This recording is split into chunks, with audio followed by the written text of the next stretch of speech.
We've seen time and time again that trickle down does not work. And by the way, we don't have anything against wealthy people. You got a great idea, you're going to go out and make millions of dollars, that's fine. I have no problem with that. But guess what? You got to pay your fair share. You got to pay some, because guess what? Folks who are living on the edge, they're paying. And so, again, all it's done is make those at the top richer in the past and everyone else falling behind. This time, it's time that we build an economy that grows from the bottom up and the middle out. The middle out. And this bill shows that when you do that, everybody does better. The wealthy do better. Everybody does better across the board. If that's our foundation, then everything we build upon will be strong, a strong foundation. Our competitiveness around the world, the jobs here at home, the health and quality of our lives. That's what the American Rescue Plan represents. It's all about rebuilding what I've been saying, and Bernie and a lot of others are saying, the backbone of this country. The backbone of this country are hard-working folks. Hard-working folks, middle-class folks, people who built the country. And I might add, I think unions built the middle class. And it's about creating opportunity and giving people a fair shot. That's really all and everything it's about. In the coming weeks, Jill and I, and Kamala and Doug, and our cabinet, with all of you, members of Congress, we're going to be traveling the country to speak directly to the American people about how this law is going to make a real difference in their lives and how help is here for them. Almost every single aspect would be significant, if you took this bill and broke it into all the pieces, every one of those pieces standing alone would be viewed as a significant accomplishment. But it's all the work you've done for years to try to get us there. This law is not the end of our efforts, though. I view it as only a beginning.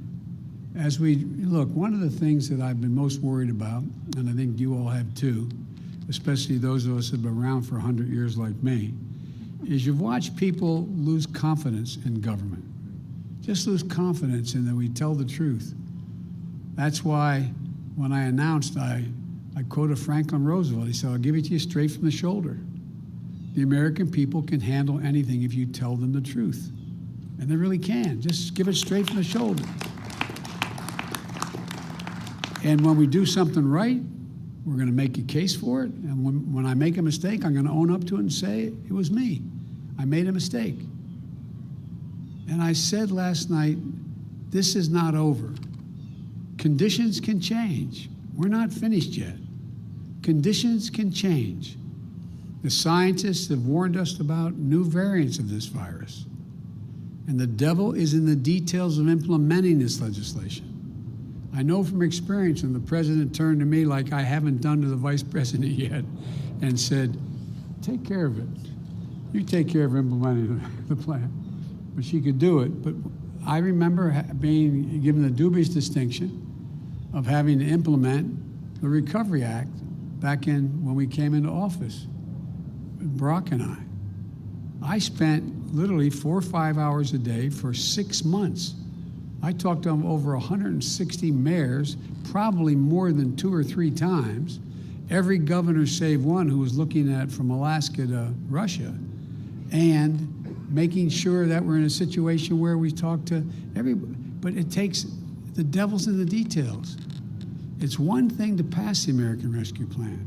It's going to be another thing to implement it.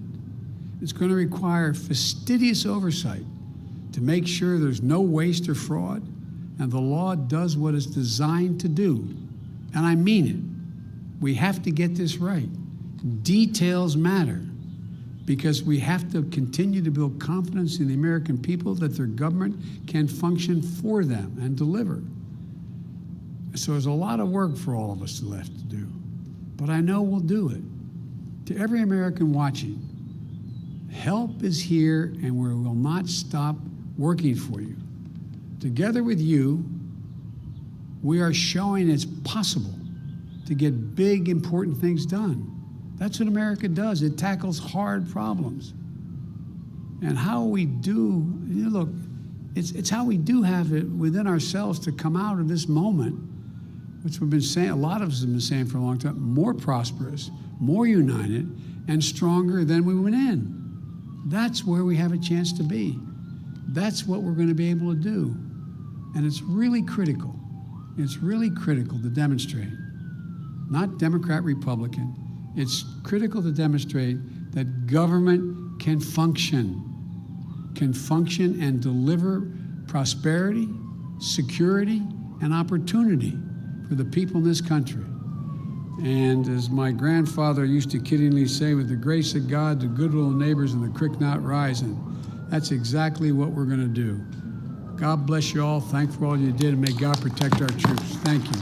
I wish I could come out and shake hands with every one of you, but next time, it won't be so far apart. Thank you, thank you, thank you, thank you. Appreciate it.